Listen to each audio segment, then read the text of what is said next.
Hey 4th grade! I am so glad you're watching my video. So, we have our announcements and then we'll read a bit. So, today is Friday the 3rd. Book club books. Make sure you're reading them. In writing, you should be submitting your final copy of your unique talent paragraph. It'll be a lengthy paragraph because we're not breaking it up into introduction, body, and conclusion. But I'm looking forward to reading those, and we're going to do some fun activities with them in the coming week. In math, there is a quiz today, and social studies, you have an assignment that is coming due on Monday, which is reading for the culture food section and then responding to it in the back of your packet. So this one gets a little unique because when you look at my packet here for culture and food, there's a culture section, but then they break it up into two parts. There's a food section and a people section. And for Monday, you're only responsible for filling in the food part. We're reading the food part. Don't worry about the people. Once you read that column of text, you're responding to that in the back of your packet using the box for culture. So culture of the Southwest, we're focusing this box on food. A different day this coming week, we're going to focus on the culture people of the Southwest, and we're going to do that somewhere else. So this is where your food information should go. Your second step, written response question is due for today, your reflection question, along with the video, and make sure you're checking PowerSchool for updates on your assignments. So, with that being said, what has happened in Maniac McGee? Because a lot has happened. Oh no, I think I lost my spot. Oh, that's not good. I lost my spot. So,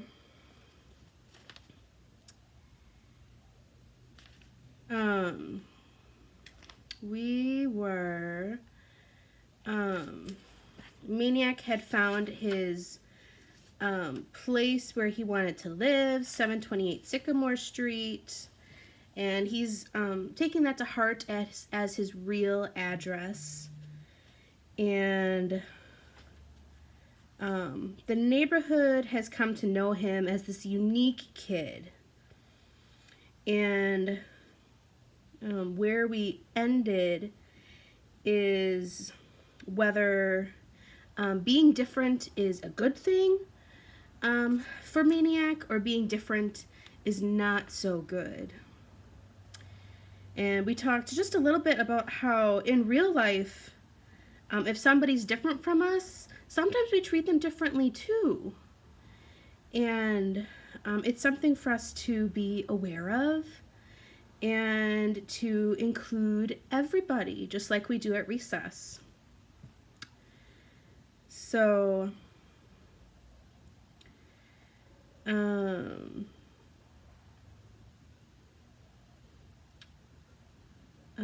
Maniac had a big relief figuring out he wasn't really white, but because white to him was more of a boring color.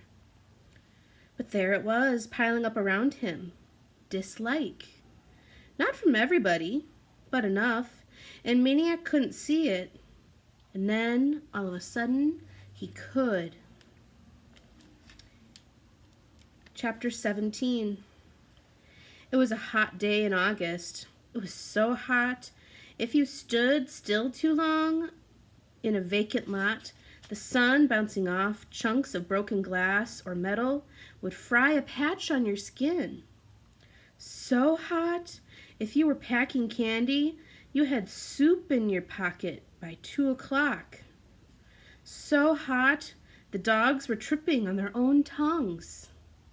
And so hot, the fire hydrant at Green and Chestnut was gushing like Niagara Falls, courtesy of somebody wrenching off the cap. Kind of like a sprinkler. They opened up the fire hydrant. By the time Maniac and the rest of the vacant lot regulars got there, Chestnut and Green was a cross between a block party and a swimming pool. Radios blaring, people blaring, somebody yelling lemonade, somebody selling Kool-Aid ice cubes on toothpicks. Bodies, skin, colors, water, gleaming, buttery, warm, cool, wet, screaming, happy. The younger you were, the fewer clothes you had on. Grown-ups sat on the sidewalk and dangled their bare feet in the running gutters. Teenagers wore bathing suits and cut-off jeans. Little kids, Maniac danced and pranced and screamed with the rest. He learned how to jump in front of the gusher and let it propel him halfway across the street. He joined in on a snake dance. He got goofy. He drenched himself in all the wet and warm and happy. When he first heard the voice, he didn't think much of it. Just one voice in hundreds. But then the other voices were falling away, in bunches, until only this one was left. It was a strange voice, deep and thick and sort of clotted, as though it had to fight its way through a can of worms before coming out. The voice was behind him, saying the same word over and over, calling a name. And even then, Maniac turned only because he was curious, wondering what everybody was staring at. But when he saw the finger pointed at him, and the arm that aimed it, and the face behind it, he knew the name coming out of that can of worms, and it surprised him that he knew. He just stood there, blinking through the water drop sun blur, the hydrant gushers macking his thin, bare ankles, the radios, the people, silent. "You move on now," the man said. "You pick up your gear and move on out. Time to go home now." The man was close enough to be catching some water around his shoes, which Maniac noticed were actually slippers. His pants baggy, his shirt wasn't really a shirt, but a pajama top covered with high-tailed roosters. White hair curling around his ears. Maniac gave him an answer. "I am home." The man took a step closer, dropped his arm. "You go on home now, son. Back to your own kind. I see you at the block party. Now you get going." Maniac stepped out of the gusher. The water roared to the opposite curb. "This is where I live." "I live right here." He pointed towards Sycamore. The man didn't seem to notice. "Never enough, is it? Just want more and more. Won't even leave us a little water on the street. Come on down. Come on to the zoo, the monkey house." He must be hard of hearing, Maniac thought. So he called it out really loud and slow and pointed again. I live at 728 Sycamore. I do. The old man stepped closer. You got your own kind. It's how you wanted it. Let's keep it that way. Now move on. Your kind is waiting. He flung his finger upward. Up there. Suddenly, Hester and Lester were by Maniac's side, barking at the man. You leave him alone. You shush. The man was croaking, ranting, not to Maniac now, but to the people. What happens when we go out there? Black is black, white is white. The sheep lie not with the lion. The sheep knows his own kind. The man was rushing in then, pulling him away up the street. Our own kind. Our own kind. The water thundered across the silent street. Maniac was one of the world's great sleepers. Didn't sleep well that night or the next. He started getting up earlier than usual, not to sneak some time with the A book, just to run. Bow Wow wasn't even ready for his morning walk, but he went along. Usually Maniac just jotted around the East End. He had the whole town, plus over to the river, to Bridgeport. By the third day, Bow Wow refused to go along. One morning, as Maniac was headed home, Hector and Lester came running up Sycamore. Maniac, come on! We're gonna run too. Let's go that way. They tried turning him around, but he told them to just hold on a minute. He wanted to stop home for a quick drink. Then he'd run around with them.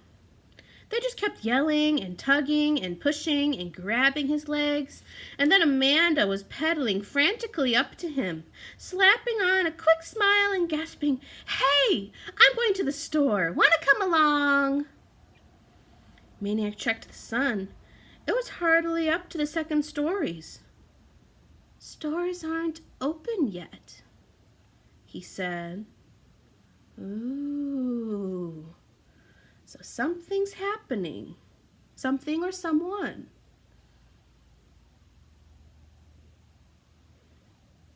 Amanda gawked. She was a horrible liar. Maniac knew. She shook loose from the little ones and trotted on. He didn't know what, but something was wrong. The little ones jabbered and screeched and grabbed. He ran faster and faster. Mrs. Beale was out front with the yellow bucket, soap suds spilling over the brim, a stiff bristle brush in her hand. She was scrubbing the house, the brick wall, scrubbing furiously at the chalk. Grunting with effort, her cheeks wet.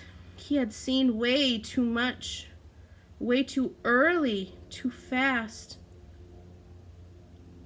Only a letter had been scrubbed away. The rest was easy to read.